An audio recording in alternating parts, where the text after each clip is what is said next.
Hi అండి. ఎలా ఉన్నారు? మేము చాలా బాగున్నాం. మీరు కూడా బాగుంటారని నేనైతే మనస్ఫూర్తిగా కోరుకుంటున్నాను. ఈరోజైతే నేను ఒక రెసిపీ చూపిస్తానండి. ఇవైతే వెదురు బొంగులు అంటారనమాట. మేము మా భాషలో అయితే కరుక్కులు అంటామనమాట. ఈ విధంగా అయితే లేతవైతే విరిపేసి తీసుకొచ్చారనమాట మా అత్తమ్మ. ఇన్నైతే దొరికాయి ఒక 5. చూడండి, ఇవైతే తొక్కలైతే తీసేయాలి, కేర్ఫుల్గా తీయాలి. దొరదైతే వేస్తాయి అనమాట, చేతికైతే గుచ్చుకుంటాయి. అవి నునుపుగా ఉంటాయి.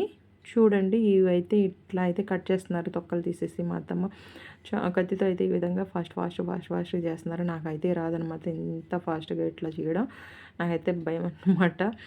ఈ విధంగా అయితే బాగా మొత్తం అంతా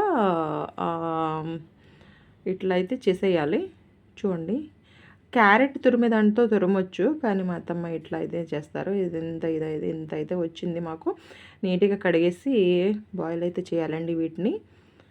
చూడండి, బాయిల్ చేసిన తర్వాత అయితే ఈ విధంగా అయితే ఉంటుందన్నమాట. బాయిల్ చేసిన వాటర్ పారవేసేసి మళ్ళీ మంచినీళ్ళు అయితే వేసి ఇలా అయితే పిండి పక్కనేసేయాలి. వాటర్ లేకుండా పక్కన పెట్టుకోవాలండి. తర్వాత ఫ్రైకి అయితే మనం రెడీ చేసుకుందాం. ఆయిల్ అయితే వేద్దాం. ఒక ఫ్రైకి గిన్నె తీసుకొని ఇలా అయితే పెట్టేసాను. ఆయిల్ అయితే వేసాను. ఆయిల్ అయితే హీట్ అయిపోయింది. చూద్దాం ఆయిల్ హీట్ అయిందో లేదో. హీట్ అయిందండి. ఒక 6-7 వెల్లుల్లిపాయ రెమ్మలు అయితే వేసేద్దామండి. చూడండి, ఈ విధంగా అయితే కొద్దిగా చితక్కొట్టి వేస్తున్నాను. అది కొంచెం ఫ్రై అయిన తర్వాత పోపు దినుసులు అయితే వేసేసాను. అలాగే ఒక 3-4 ఎండుమిర్చి, కరివేపాకు వేస్తున్నానండి. బాగా ఫ్రై అయిన తర్వాత వెదురు బొంగులు తురుము పెట్టుకున్నాం కదా, ఉడకబెట్టి అదైతే వేసేద్దాం. చూడండి, బాగా ఫ్రై అయ్యాయి.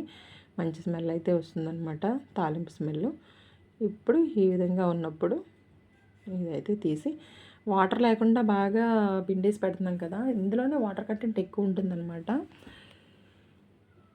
ఈ విధంగా అయితే పిండేసి పెట్టాలి. బాగా మిక్స్ చేసేసుకుందామండి. ఇలా ఫ్రై చేసినా బాగుంటుంది. అలాగే ఇది ఉడకబెట్టేసి పప్పులో కూడా వేసుకున్నా చాలా అంటే చాలా బాగుంటుందండి. అలాగే కర్రీ కూడా చేసుకోవచ్చు ఉల్లిపాయ వేసి. మేమైతే ఎక్కువగా ఫ్రై తింటామన్నమాట. ఫ్రై ఇష్టపడతారు బాగా మా వారికి, మాకు అందరికీ ఫ్రై చాలా చాలా ఇష్టం. అలాగే కర్రీలో ఎండు రొయ్యలు వేసి చేస్తే ఉంటుందండి వెదురు బొంగుల కర్రీ. సూపర్. ఎవరైనా టేస్ట్ చేస్తారో చెప్పండి, నాకైతే కామెంట్ చేయండి. మీరైతే ఏ విధంగా వండుకుంటారో కామెంట్ అయితే చేయడానికి ట్రై చేయండి. మా విలేజ్లో అయితే మా నాయనమ్మ వాళ్ళ నాయనమ్మ వాళ్ళైతే అప్పట్లో అంతా ఇన్ని కూరగాయలు ఇవి కొనాలి అవి కొనాలి అట్లాంటివి ఏమి ఉండేవి కాదు. మనకి దొరికేవి, మన పొలంలో దొరికేవి, మన చుట్టుపక్కల దొరికేవి అవి మాత్రం వండుకొని తినేవాళ్ళంట.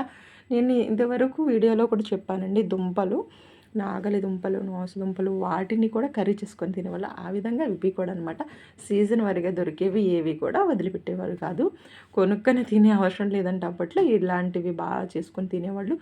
అండ్ ఆకుకూరలు, ఇవి కూరగాయలు అన్నీ ఇంట్లోనే పెంచుకొని కర్రీ చేసుకొని తినేవాళ్ళు. ఇప్పుడైతే కొనుక్కుంటున్నాం, కానీ అప్పట్లో ఏం లేదంట. ఇంట్లోనే అన్నీ పొలంలో పండించుకొని తినేవాళ్ళంట. ఒక ఆయిల్, సాల్ట్, పసుపు కూడా దంచి పెట్టేసుకునేవారు. కారం ఇవి కూడా దంచి పెట్టేసుకునేవాళ్ళు.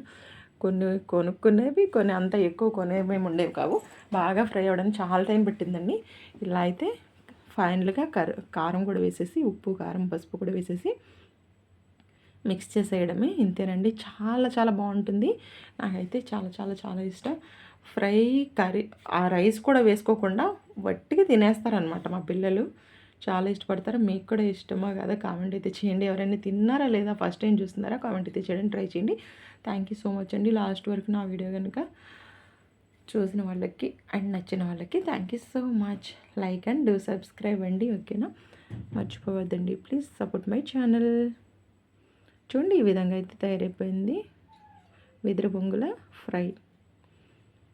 బాగుంది కదా, మంచి స్మెల్ అయితే వస్తుంది, గుమాయించేస్తుంది అనమాట. ఇప్పుడైతే వేడి అన్నంలో పెట్టుకొని తినేసేయడమే.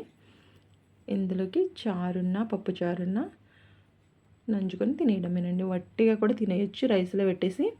చపాతీలో కూడా బాగుంటుందండి. మేమైతే చపాతీలకు కూడా వాడేస్తాం. ఈ విధంగా అయితే ఉంది. ఇంతేనండి. బాయ్ అండి. Thanks for watching.